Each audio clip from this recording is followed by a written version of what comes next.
কাকুর নতুন ডেলিভারি। অত্যন্ত সুপরিকল্পিতভাবে নির্বাচনকে পিছিয়ে দেওয়া, জনগণের যে অধিকার সেই অধিকার থেকে জনগণকে বঞ্চিত করাবার এবং ভোটের অধিকার থেকে বঞ্চিত করবার একটা পায়তারা চমকটা শুরু। শোনার জন্য সবাই ভিডিওটা দেখতে থাকেন, দেখতে পারবেন উনি নতুন কি চমক দিয়েছেন। এবং আপনারা নিশ্চয়ই লক্ষ্য করেছেন যে বিভাজনের রাজনীতি আবার শুরু হয়েছে।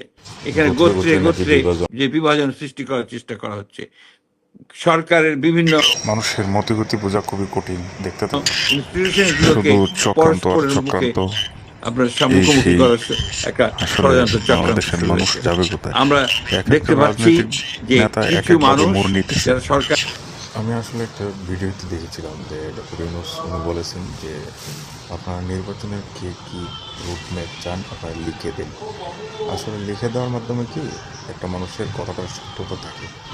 তো এই পর্যন্ত কেউ লিখিত কোনো নির্বাচনের জন্য লিখিত হয়তো দেয়নি, কারণ দিলে যখন আবার কোনো সমস্যা হলে যখন বলবো যে আমরা নির্বাচন চাইনি, তখন তো এই কাগজটা পে করতে পারবে। এই জন্য হয়তো বা যারা নির্বাচনী প্রার্থীগুলো আছে বা বিভিন্ন দলগুলো আছে তারা একটা লিখিত রূপরেখা দেয়নি। ডক্টর ইউনূসকে তোমরা 5টা বছর সময় দাও আর 4.5 বছর, তাহলে এই বাংলাদেশে বিদেশিরা কাজ করতে যাবে মৌমাছির মতো।